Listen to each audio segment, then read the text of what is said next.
ఎందుకు నా చేతుల్లో ఉన్న బాబుని అలా తీసేసుకున్నారు అని కాచి వచ్చి అడుగుతూ ఉంటే, అసలు ఈ కాచికి ఎత్తుకోమని ఎందుకు నా మనవన్ని ఇచ్చావు అంటూ ఆదిలక్ష్మి అరుస్తూ ఉంటుంది. వదిన భోంచేస్తూ ఉంటే బాబు ఏడుస్తున్నాడు. అందుకే వదిన భోంచేసే వరకు కాచి ఆడిస్తానని ఎత్తుకుంది. ఇందులో తప్పేముంది అని ధాత్రి కేదార్ అంటుంటే, గొడ్రాలకి ఎవరైనా పిల్లల్ని ఎత్తుకోమని ఇస్తారా? వాళ్ళ చూపులు అసలే మంచివి కాదు అని కాచి గురించి నీచంగా మాట్లాడుతూ ఉంటుంది. చూడండి, ఇంకొకసారి ఆ మాట మాట్లాడకండి. ఎదుటి వాళ్ళు బాధపడతారని కూడా మీకు ఉండదా అని ధాత్రి కేదార్ నిలదీస్తూ ఉంటారు. ఎవరి గురించి ఏం మాట్లాడుతున్నారో నీకు అర్థమవుతుందా అని సుధాకర్ కూడా నిలదీస్తూ ఉంటాడు. గొడ్రాల్ని గొడ్రాలు అనక ఇద్దరు పిల్లల తల్లి అని మాట్లాడతారా అని ఆదిలక్ష్మి అరుస్తూ ఉంటే, నీ కూతురు నీ మొగుడిని చంపి జైలుకి వెళ్ళింది. నీ కొడుకేమో నిన్ను అస్సలు పట్టించుకోడు. మీది నేరస్తుల కుటుంబం అని మేమేమైనా మాట్లాడామా అని వైజయంతి అంటుంది. మీకు ఈ ఇంట్లో మర్యాద ఇవ్వాలనుకుంటే మీరు కూడా మర్యాద ఇస్తేనే మీకు మర్యాద దక్కుతుంది. లేకుంటే చూస్తూ ఎవరు ఇక్కడ సైలెంట్‌గా ఉండరు అని నిషి అంటుంది. ఏంటి కౌశికి, నీ కుటుంబం నన్ను ఇన్నేసి మాటలంటుంటే నువ్వు చూస్తూ ఊరుకుంటావా? ఇదేనా మీరు నాకిస్తున్న మర్యాద అని ఆదిలక్ష్మి అంటే, చూడండి, మీరు కాచిని అన్ని మాటలంటున్నా మా అక్క మిమ్మల్ని ఏది అనలేదు. అదే మా అక్క మీకిస్తున్న మర్యాద అర్థం చేసుకోండని యువరాజ్ అంటాడు. ఏంటి ఇదా మర్యాద అని ఆదిలక్ష్మి అరుస్తూ ఉంటుంది. మిమ్మల్ని తప్పుడు మనిషి అని ఎవరు అనలేదు. మీ మాటలు తప్పుడు మాటలు మాట్లాడుతున్నారని అంటున్నాము. అర్థం చేసుకోండి అని ధాత్రి కేదార్ చెప్తారు. అంతేలే, నేను ఈ ఇంట్లో ఉండడం ఎవరికీ ఇష్టం లేదు అని ఆదిలక్ష్మి అంటే, నువ్వు ఈ ఇంట్లో ఉండకూడదని ఎవరు చెప్పటం లేదు. ఈ ఇంటి ఆడపిల్లని బాధ పెట్టొద్దని చెప్తున్నాం. అందుకే వీళ్ళందరూ ఇలా మాట్లాడుతున్నారు. అమ్మ కాచి, నువ్వు లోపలికి వెళ్ళు అని సుధాకర్ కూడా లోపలికి వెళ్తారు. చూడు ఆదిలక్ష్మి, తిన్నగా ఉండేటట్లయితే ఉండు, లేకుంటే లేదంటూ వైజయంతి వార్నింగ్ ఇచ్చి వెళ్తుంది. సరేలే, నేనుండేది ఇష్టం లేదు కదా, నేను ఇంటికి వెళ్ళి నా చావు నేను చేస్తానని ఆదిలక్ష్మి ఏడుస్తూ నటిస్తూ ఉంటుంది. చూడండి అత్తయ్య గారు, మీరు ఇంటికి వెళ్ళనవసరం లేదు.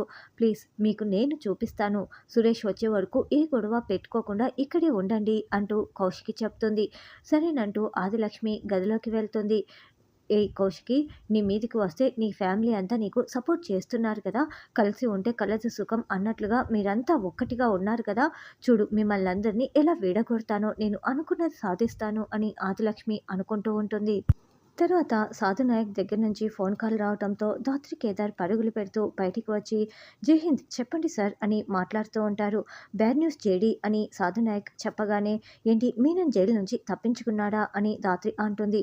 లేదు జేడీ, ఆ మినిస్టర్ బెయిల్ తీసుకొని ఇక్కడి నుండి వెళ్ళిపోయాడు అని సాధునాయక్ చెప్పగానే, ముగ్గురు ఆడపిల్లలు ముగ్గురు మగపిల్లల ప్రాణాలు తీసిన ఆ మినిస్టర్ ఎలా తప్పించుకొని బెయిల్ తీసుకొని వెళ్ళిపోతారు, ఎలా బెయిల్ వస్తుంది అని ధాత్రి చాలా బాధపడుతూ నిలదీస్తూ ఉంటుంది. హైకోర్టు నుండి బెయిల్ ఆర్డర్ తెచ్చుకున్నాడు. అసలు ఏం జరిగిందంటే అని సాధు నాయక్ చెప్తూ ఉంటే ఆ సంఘటన చూపిస్తూ ఉంటారు. ఏయ్ సాధు, ఒకసారి ఇలా రావయ్యా, నీతో మాట్లాడాలి అని లాకప్లో ఉన్న మినిస్టర్ అరుస్తూ ఉండటంతో రమ్య వెళ్ళి, సార్ మీరు వచ్చింది చూసి అతను పిలుస్తున్నాడు, ఒకసారి మాట్లాడాలంట అని చెప్తుంది. ఏంటి హోమ్ మినిస్టర్ చెప్పు అంటూ సాధు నాయక్ వస్తాడు. చూడు, మర్యాదగా నన్ను వదిలేసావా సరే, లేకపోతే ఏం జరుగుతుందో నీకు అర్థం కావటం లేదు. ఈ కేసుకి నాకు ఎలాంటి సంబంధం లేదని వదిలేసేయ్ అని వార్నింగ్ ఇస్తుంటే, నువ్వు తప్పించుకోలేవు, నీపై హంతకుడన్న ముద్ర పడిపోయింది అని సాధునాయక్ వార్నింగ్ ఇస్తూ ఉంటాడు.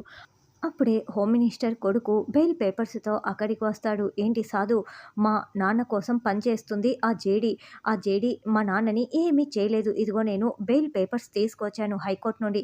అపోజిషన్‌తో చేతులు కలిపి మా నాన్న ప్రాణాలకి హాని ఉందని చెప్పి మీరంతా కుట్ర చేస్తున్నారు, ఎన్‌కౌంటర్ చేయాలని చూస్తున్నారని నేను కోర్టుకు వెళ్ళి బెయిల్ పేపర్స్ తీసుకువచ్చాను, ఇవిగోనంటూ చూపించటంతో ఇక సాధు నాయక్ వదిలేసి ఉంటాడు. ఏయ్ సాధు, ఇప్పుడు వెళ్తున్నా, మీరంతా నా చేతిలో అయిపోయారంటూ హోమ్ మినిస్టర్ వార్నింగ్ ఇచ్చి వెళ్ళి ఉంటాడు. చెప్పాను కదా సాధు, ఈ కేసులు గీసులు మమ్మల్ని ఏమీ చేయలేవు. ఇప్పుడు హోమ్ మినిస్టర్ వెళ్ళిపోయాడు, నెక్స్ట్ నేనే వెళ్ళిపోయేది. చూస్తూ ఉండు, మీ కళ్ళ ముందరే ఎలా నేను ఏ తప్పు చేయలేదని వెళ్తానో అని మీనన్ వార్నింగ్ ఇచ్చి ఉంటాడు. మీరు ఏదో ఒకటి చేయాలి జేడీ అని సాధు చెప్పడంతో, అలాగే సార్, ఇప్పుడే బయలుదేరి వస్తున్నా అని జేడీ చెప్తుంది. జేడీకేడి స్టేషన్‌కి రాగానే లాకప్‌లో ఉన్న మీనన్, ఏయ్ జేడీ, చూసావా, ఇప్పుడు మినిస్టర్ వెళ్ళిపోయాడు, నెక్స్ట్ నేనే వెళ్ళిపోతున్నాను. చూడు, నీకు చాలా సార్లు చెప్పాను, ఈ కేసులు గీసులు నన్నేమీ చేయలేవు. నేను మాత్రం ఒక్క గన్ తీసుకొని మనుషుల ప్రాణాలు అలా అలా తీసేస్తూ ఉంటాను. నేను ఎంతమందిని చంపానో, ఏమేం చేశానో అన్నీ మొత్తం లిస్టు ఇస్తాను. నీ ముందే చెప్తాను. నువ్వు వాళ్ళ దగ్గరికి వెళ్ళి ఒక్క సాక్ష్యం పట్టుకురా, అప్పుడు నేనే వెళ్ళి కోర్టులో నిల్చొని ఉంటాను. నువ్వు ఒక్క సాక్ష్యం కూడా పట్టుకురాలేవు. నన్నేమీ చేయలేవు అంటూ మీనన్ నవ్వుతూ ఉంటే, రే నిన్ను అని జేడీ అరుస్తూ ఉంటుంది. జేడీ ఇలా రా అని సాధునాయక్ కేకలు పెట్టడంతో, చూసావా సార్ వాడు ఎలా మాట్లాడుతున్నారో, మనుషుల ప్రాణాలు తీశారని నా ముందే అలా చెప్తుంటే మనం ఏం చేయలేకపోతున్నాం అని జేడీ చెప్తుంది. చూడు, ఈ స్టేషన్లో వాడి ప్రాణాలు తీసావనుకో, ఈ స్టేషన్లో ఉన్న అందరి ప్రాణాలు ప్రమాదంలో పడిపోతాయి. కాబట్టి మనం వాణ్ణి ఇక్కడ ఏమీ చేయలేము, వాణ్ణి మనం కోర్టులో సాక్ష్యాలతో నిలబెట్టాలి అని సాధునాయక్ చెప్పి బాధపడుతూ ఉంటాడు. నాకు కూడా వాణ్ణి చంపాలన్నంత కోపం వస్తుంది అని సాధునాయక్ చెప్తుంటే, మనం పెట్టుకున్న రూల్స్ అన్నీ కూడా వాడు ఇలా తప్పించుకోవడానికి ఉపయోగపడుతుంటే మనమేం చేయలేమా, మనం ఎన్కౌంటర్ చేసేద్దాం అని జేడీ చెప్తుంది. అలా ఎన్కౌంటర్ చేస్తే మీ అమ్మ చావుకి న్యాయం జరగదు అని సాధునాయక్ అంటే, అలాగని ఈ మీనన్ వల్ల ఎంతమంది ప్రాణాలు పోతున్నాయో మీరు కూడా చూస్తున్నారు కదా, ఇంకెవరి ప్రాణాలు పోకూడదంటే ఎన్కౌంటర్ చేసి తీరాల్సిందే, మన మీదికి రాకుండా మనం తప్పించుకోవచ్చు. ఇప్పుడు మీనన్ని తీసుకువెళ్తూ ఉంటే మీనన్ మనుషులు తప్పించడానికి వచ్చారు, అప్పుడు ఆత్మరక్షణ కోసం షూట్ చేయాల్సి వచ్చిందని మనం ఈజీగా తప్పించుకోవచ్చు, ఈ ఒక్కసారికి పర్మిషన్ ఇవ్వండి అని జేడీకేడీ ఇద్దరు బతిమలాడుతూ ఉంటారు. సరే గో అహెడ్, ఏం ప్లాన్ చేసుకుంటావో నీ ఇష్టం, మీనన్ని ఎన్కౌంటర్ చేసేసి తర్వాత పైనుంచి ప్రెజర్ వస్తే నేను చూసుకుంటాను అని సాధునాయక్ చెప్తాడు. Thank you so much sir అంటూ జేడీ వెళ్తుంది. రేయ్, మీనన్ని కోర్టుకు తీసుకువెళ్తున్నారంట, ఎన్కౌంటర్ చేయడానికి తీసుకువెళ్తున్నారో కోర్టుకు తీసుకువెళ్తున్నారో తెలీదు. మీనన్ కనుక చచ్చిపోయాడనుకో ఇంకొక మీనన్ దొరకటానికి 25 ఏళ్ళు పడుతుంది. నా బిజినెస్లన్నీ రన్ అవ్వాలంటే మీనన్ నాకు తప్పనిసరి. కాబట్టి మీరు ముందు స్టేషన్కి వెళ్ళండి.